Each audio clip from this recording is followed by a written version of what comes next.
video. Tio, kamu nggak mau cepet, Tio? Habis itu Keke, Cing. Ngantri.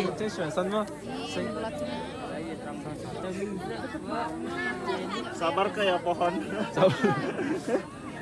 Lagi ganti gaya. Gimana anjir, nggak tahu gua. Jempol. Yang paling bener.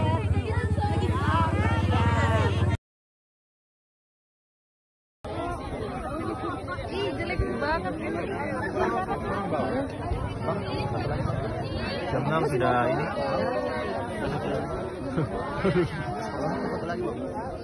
Ini meniau. Ya. Fotoin dulu lagi. Ayo.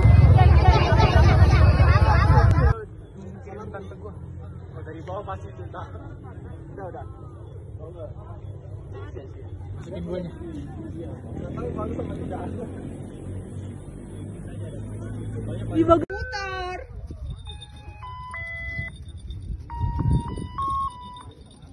Mas, aku juga mau diputar bisa. Saya mau kasih ini, saya mau kasih tunjuk keponakanku. Ih, bunda naik kuda. Ya Allah, bunda.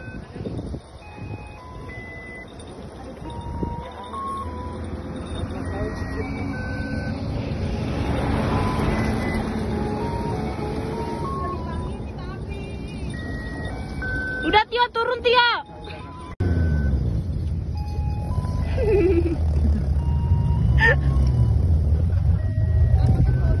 Apa kek?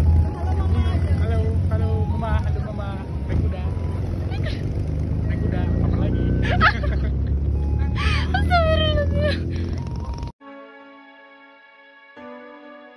Do you believe in magic? Some places on Earth whisper of it. Gunung Bromo, an active volcano in Indonesia, is one such place. It's a place where the earth breathes, where the landscape feels almost otherworldly. I've traveled the world, tasted spices in bustling markets, and watched the sun rise over ancient ruins. But nothing quite prepares you for the raw, majestic beauty of Gunung Bromo. The air is cool and crisp. The ground beneath your feet is a fine volcanic sand, and rising before you is the volcano itself, shrouded in mist and legend. This isn't just a mountain, it's a sacred place. It's a place where the veil between our world and something bigger feels thin. Come with me, and let's discover the magic of Gunung Bromo together.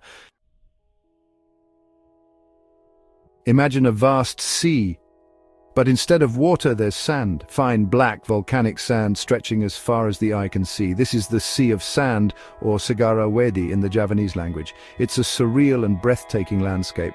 The Sea of Sand is part of the Bromo Tengger Semeru National Park, home to not just one but 5 volcanoes. The most famous is Gunung Bromo, but each peak adds to the dramatic scenery. Jeep tours are popular. The jeeps bounce over the sand, taking you closer to the base of Bromo. You can also walk, feel the crunch of the sand beneath your boots. The air is thin here, high above sea level. But the journey is worth it, because as you approach Bromo, you realize you're standing at the edge of a giant crater. The best time to see Bromo is at dawn. Wake up early, very early. The darkness is thick as you make your way up the slopes of Mount Penanjakan. This is the viewpoint, the place where everyone gathers to watch the sunrise, and then it begins. A sliver of light appears on the horizon. The sky transforms into a canvas of colors. Orange, pink, purple. The hues shift and dance as the sun slowly climbs higher. And then, the first rays of sunlight hit Bromo. The crater, usually shrouded in shadow, is bathed in golden light. Smoke billows from the top, a reminder that this is an active volcano. It's a moment of pure magic, the vastness of the landscape, the play of light and shadow, the raw power of nature on display. It's an experience that stays with you long after you've left. Section 4. The Legend of Roro Anteng and Joko Sika, a love story etched in time. For the Tenggerese people who live in the shadow of Bromo, this isn't just a mountain, it's a sacred place steeped in legend. The most famous story is that of Roro Anteng and Joko Sika, a princess and a priest who fell deeply in love. They longed to marry and have children, but the gods, in their wisdom or perhaps their cruelty, refused their pleas. Roro Anteng and Joko Sega wouldn't give up. They prayed and pleaded, offering anything in exchange for a child. Finally, the gods relented.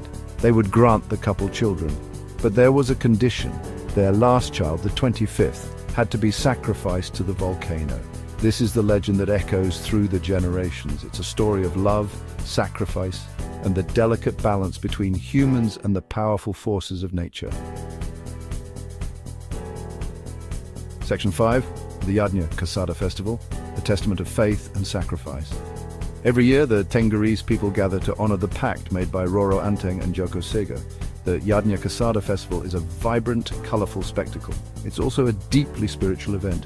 For weeks, people prepare offerings of rice, fruits, vegetables, even livestock, and then, under a full moon, they make the pilgrimage to Bromo. They climb the steep steps to the crater's edge, and then, with prayers and chants, they cast their offerings into the volcano's fiery heart. It's a sight that sends shivers down your spine. The air is thick with incense and the sound of chanting. The ground vibrates with the volcano's energy. It's a powerful reminder of the deep connection between the Tenggerese people and their sacred mountain. Kau mau ke foto kayak gitu? Jengkok lagi? Awasan, awasan.